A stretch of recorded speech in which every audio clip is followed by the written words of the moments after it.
Hello friends, आज मैं आपके सामने प्रैक्टिकल प्रॉब्लम 4 को हम डिस्कशन करेंगे और सॉल्व करेंगे। Class 11 book keeping accountancy chapter number 3 general account. इसके पहले के एग्जाम्पल और प्रैक्टिकल क्वेश्चन हम ऑलरेडी कर चुके हैं, तो आज हम प्रैक्टिकल क्वेश्चन 4 कर रहे हैं। इसके लिए सबसे पहले एक फॉर्मेट बना लेंगे जनरल एंट्री से रिलेटेड। सबसे पहले बनेगा date, particulars, LF, debit amount and credit amount.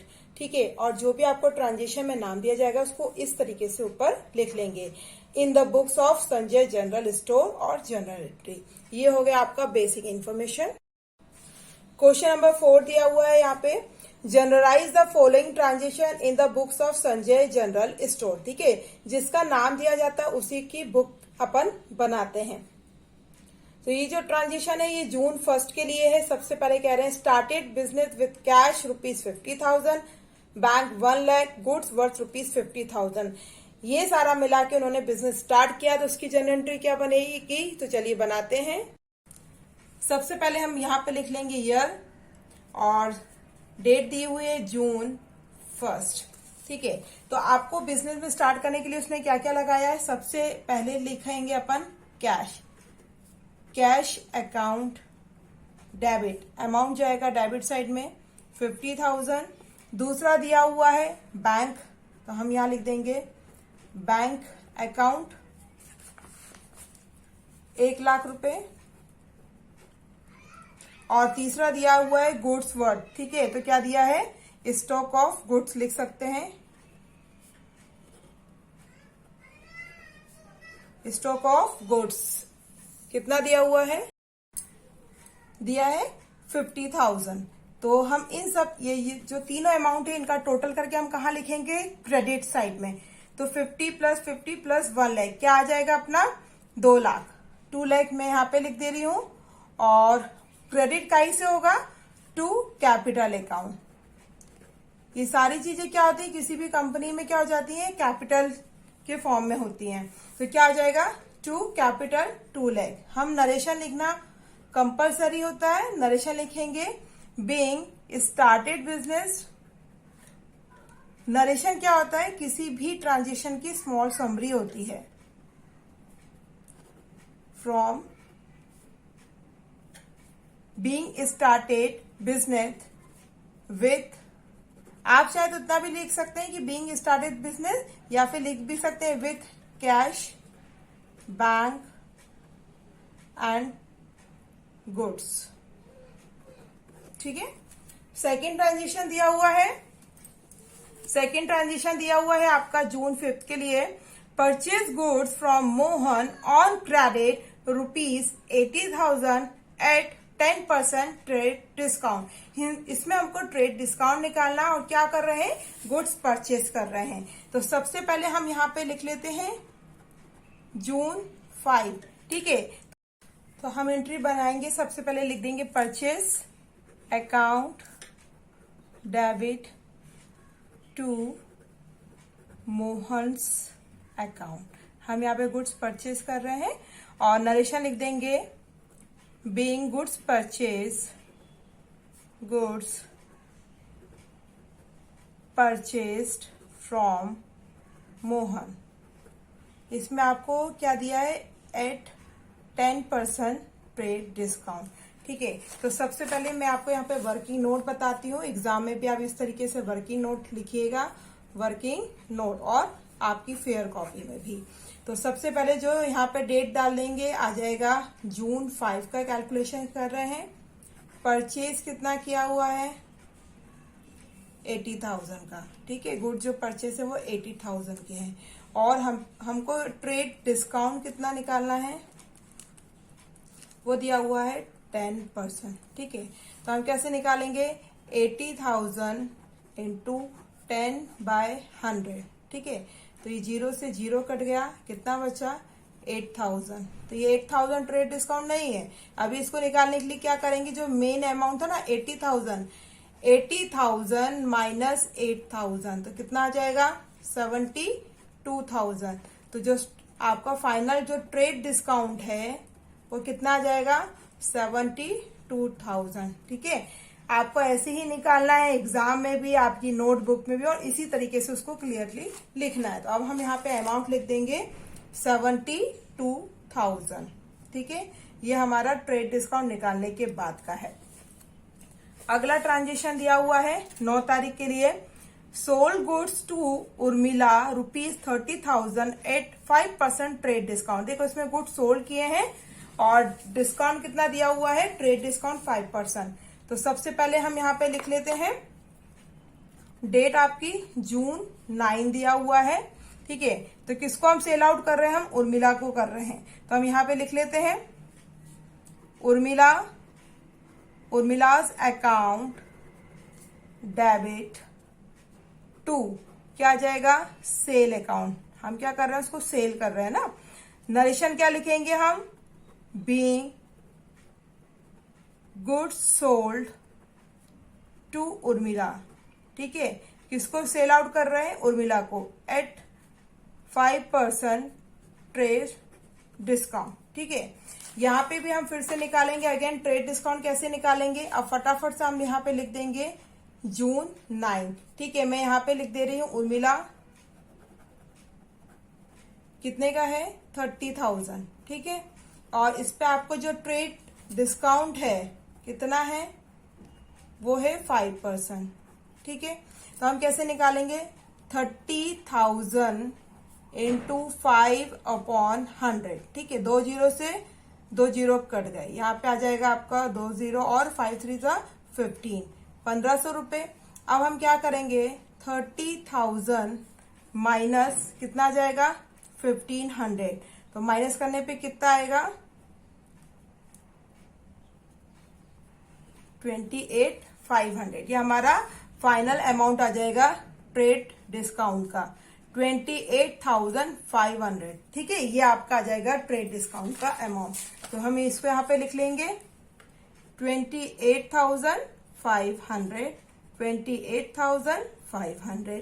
ठीक है, यहाँ तक क्लियर हो गया। अगला ट्रांजेक्शन दिया हुआ है 12 के लिए, डेट है 12। पेड इनटू देना बैंक ₹40,000। हमने क्या किया, देना बैंक को पेमेंट किया, कुछ पे किया है। तो देना बैंक कौन हो जाएगा, रिसीवर हो जाएगा। तो हमारी एंट्री क्या बन जाएगी, हम यहाँ पे लिख लेते हैं। नेक्स्ट पेज में मैं इसको कंटिन्यू करती हूँ। तो सबसे पहले हम लिख लेते हैं, यहाँ पे डेट डाल लेंगे जून 12।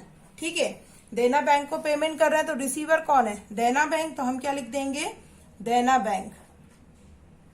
आप बैंक वर्ड भी यूज कर सकते हैं, खाली बस क्वेश्चन में देना बैंक का नाम लिखा है तो इसलिए हम देना बैंक लिख रहे हैं। देना बैंक अकाउंट किस फॉर्म में हम देंगे, देना बैंक को टू कैश। ठीक है, कैश अकाउंट। अमाउंट कितना आ जाएगा, 40,000 से डेबिट में भी एंट्री करेंगे और 40,000 की क्रेडिट में एंट्री करेंगे।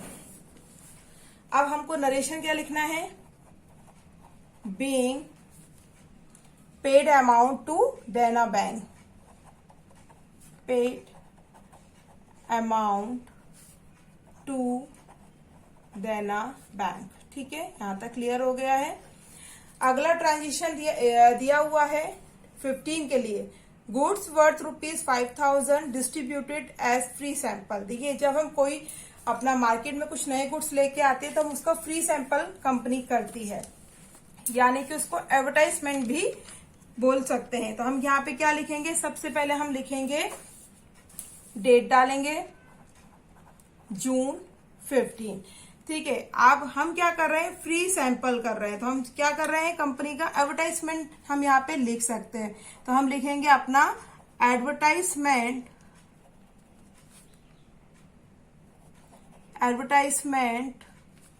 एक्सपेंसेस। जब हम फ्री सैंपल में कर रहे हैं तो वो क्या आ रहा है, वो भी हमारे खर्चे एक्सपेंसेस है। ठीक है, टू क्या आ जाएगा, हमारा फ्री सैंपल हम लिख सकते हैं, टू फ्री सैंपल अकाउंट। कितना है, 5,000 एंड 5,000। नरेशन हम क्या लिख सकते हैं, यहाँ पे नरेशन लिख सकते हैं, being goods distributed as free sample. जो ट्रांजेक्शन में दिया हुआ है आप सिंपल उसी तरीके से लिख सकते हैं, being goods distributed as free sample. ठीक है, अगला दिया हुआ है, ट्रांजिशन दिया है 22 के लिए, paid for commission ₹5,000 to Anand. हमने कमीशन का कुछ पेमेंट किया है। ठीक है, तो हम जब कमीशन का पेमेंट कर रहे हैं तो हम क्या एंट्री क्या हो जाएगी, commission account debit to cash account. तो सबसे पहले हम डाल देंगे डेट आ जाएगी आपकी जून 22। एंट्री बनेगी आपकी commission account debit to cash account. ठीक है, नरेशन आ जाएगा being commission paid to Anand. हमने क्या किया, कमीशन पे कर रहे हैं ना आनंद को, इसलिए क्या हो रहा है, commission account debit to, commission उसके पास जा रहा है और हमारे पास से क्या जा रहा है, कैश जा रहा है। तो हम क्या लिखेंगे, commission account debit to cash.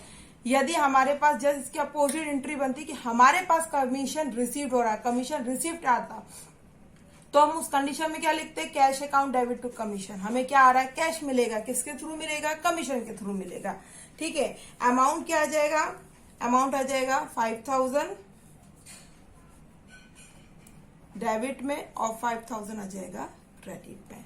ठीक है, अगली एंट्री है 24 के लिए, received ₹28,000 from Urmila in full settlement of her account by debit card. देखिए, डेबिट कार्ड से आया यानी कि आपका जो पेमेंट है वो बैंक के थ्रू होगा और उर्मिला है। और आप इस क्वेश्चन में देखिए फुल सेटलमेंट लिखा है। फुल सेटलमेंट का मतलब है कि इस ट्रांजेक्शन के पहले भी कोई ट्रांजेक्शन हुआ होगा जिसमें उर्मिला का नाम आया होगा, उसके अमाउंट से इसमें कुछ रिलेशन रहता है। तो हम देख सकते हैं यहाँ पे, मैं आपको बताऊंगी क्या है आगे।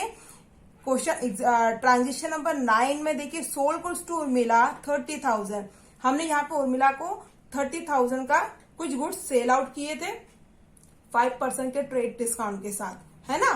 उस समय हमने कितने का, मैं ट्रेड डिस्काउंट के साथ कितना आया था, 28,000। ये देखिए मैंने निकाला भी था, 28,500 का। और इस ट्रांजेक्शन में यानी कि 24 में आपको क्या कह रहा है, रिसीव्ड हुआ उर्मिला से कितना, 28,000 का, यानी कि 500 रुपीज का क्या हुआ है, उसने पेमेंट नहीं किया है। तो चलिए अब इसकी हम एंट्री बनाते हैं। तो सबसे पहले हम लिख लेंगे यहाँ पे डेट। तो डेट आ जाएगी जून 24। ठीक है, तो सबसे पहले क्या हुआ, amount by debit card question में दिया हुआ है, तो सबसे पहले हम लिख देंगे bank account debit discount account debit. Discount क्यों लिख रहे हैं मैं अभी आपको बताती हूं, पहले आप एंट्री लिख लीजिए, टू उर्मिला अकाउंट। ठीक है, नरेशन साथ में लिख लेते हैं, being amount received from Urmila.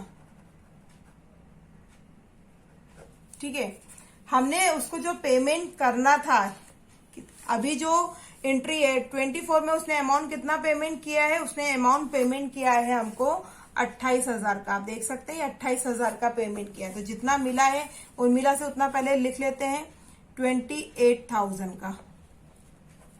ठीक है ना, हमको कितने का पेमेंट मिला है, 28,000 का। नहीं सॉरी, हमने 28 यहाँ बैंक में आएगा, 28,000 का पेमेंट हमको उसने इस 24 में दिया है। ठीक है, अच्छा लास्ट में हमने जो 9th वाले जून 9 में कितने का निकाला था, 28,500 जो उर्मिला पे करेगी। तो कितने का था, 28,500। ठीक है, उसको इतना पे करना था, लेकिन उसने 28,000 ही दिए हैं, यानी कि हमने उसको 5% का कितना डिस्काउंट दे दिया। तो हमारा डिस्काउंट कितना आ जाएगा, 500 में। क्लियर, समझ में आया। इस क्वेश्चन में क्या दिया हुआ है, एक क्वेश्चन के अंदर दो क्वेश्चंस रिलेशन में है। क्वेश्चन नंबर 24 यानी कि जो ट्रांजेक्शन नंबर 24 क्या कह रहा है, रिसीव्ड ₹28,000 फ्रॉम उर्मिला। हमको उर्मिला से कितना मिला है, 28,000 मिल गया है। In full settlement, full settlement हो गया है of her account by debit card. ठीक है, उसको उससे जो पेमेंट हुआ वो डेबिट कार्ड यानी कि बैंक के थ्रू हुआ। यहाँ पे क्या कह रहे हैं, समझने वाली बात ये है कि रिसीव कितना हुआ है 28,000 का। और अच्छा ऊपर चलिए जून 9 में चलिए, हमने उर्मिला को कितने जो गुड्स सोल आउट किए थे वो 30,000 एट 5% के ट्रेड डिस्काउंट पे किए थे, यानी कि 30,000 का मैंने ये निकाला था ट्रेड डिस्काउंट। तो कितना आया था 28,500। उसको पेमेंट कितना करना चाहिए 28,500, लेकिन रिसीव कितना हो रहा है 28,000, यानी कि हमने 5% का डिस्काउंट और दे दिया। तो यहाँ पे आपको क्लियर हो गया, बैंक अकाउंट डेबिट 28,000 जो रिसीव्ड हुआ है, डिस्काउंट दे दिया 500 टू उर्मिलास अकाउंट 28,500। ठीक है, यहां तक क्लियर है। अगला देखते हैं 29 paid for advertisement account ₹9,000। Very easy है। हम क्या कर रहे हैं, सबसे पहले लिखेंगे जून 29। हम क्या कर रहे हैं, एडवर्टाइजमेंट के लिए पेमेंट कर रहे हैं। हम लिख देंगे एडवर्टाइजमेंट। ये भी क्या होते हैं, एक्सपेंसेस होते हैं, और एक्सपेंसेस क्या होते हैं, ऑलवेज डेबिट होते हैं। और किस में पे करेंगे, हम कैश में करेंगे, कैश अकाउंट। ठीक है, हम लिख देंगे बीइंग एडवर्टाइजमेंट, मैं शॉर्टकट में लिख रही हूं, एडवर्टाइजमेंट एक्सपेंसेस पेड। यहां पे अमाउंट कितना आ जाएगा 9,000 एंड 9,000। ठीक है, इस क्वेश्चन का लास्ट ट्रांजेक्शन क्या दिया हुआ है 30। Purchase laptop ₹4 20,000 at the rate 28% GST and amount paid by NEFT। ठीक है, बैंक के थ्रू पेमेंट होगा इसका। इस क्वेश्चन में क्या किया, परचेज किया है, 28% की GST भी दी है। तो चलिए सबसे पहले हम फटाफट से कर लेते हैं इसकी एंट्री। तो हम यहाँ पे डाल देंगे जून 30। हमने परचेज किया है, क्या किया है, लैपटॉप। तो हम लैपटॉप भी लिख सकते हैं या हम परचेज भी लिख सकते हैं। तो मैं लिख रही हूँ लैपटॉप अकाउंट डेबिट, क्योंकि इस क्वेश्चन में GST भी निकालना है और हमने गुड्स परचेज किए हैं।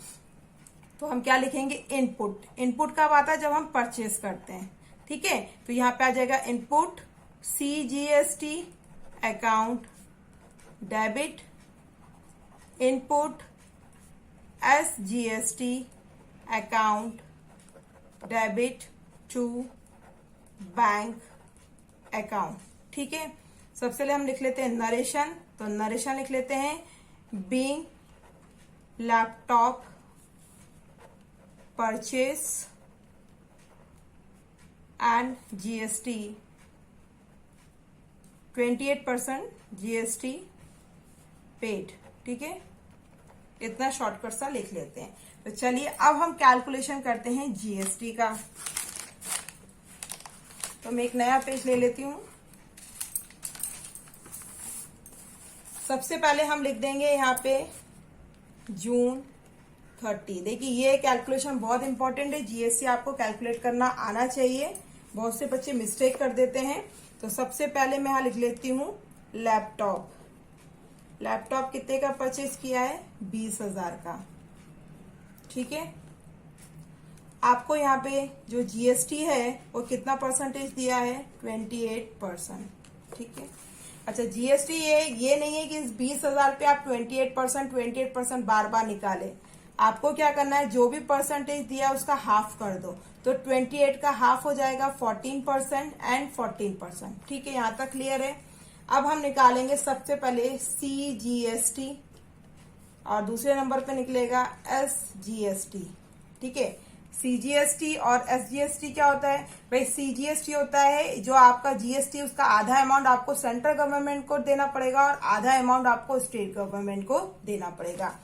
यानी कि किस पे निकलेगा, जो हमने लैपटॉप खरीदा 20,000 का, उसका हम निकालेंगे 14%। तो 14% कैसे आ जाएगा, 0 से 0 कट जाएंगे। ये हमारा कैलकुलेशन करने पे आ जाएगा 2800। सेम प्रोसेस स्टेट गवर्नमेंट के लिए भी 20,000 का 14% आ जाएगा 2800। ठीक है, इनको हम कर देंगे ऐड। तो हमारा अमाउंट क्या आ जाएगा,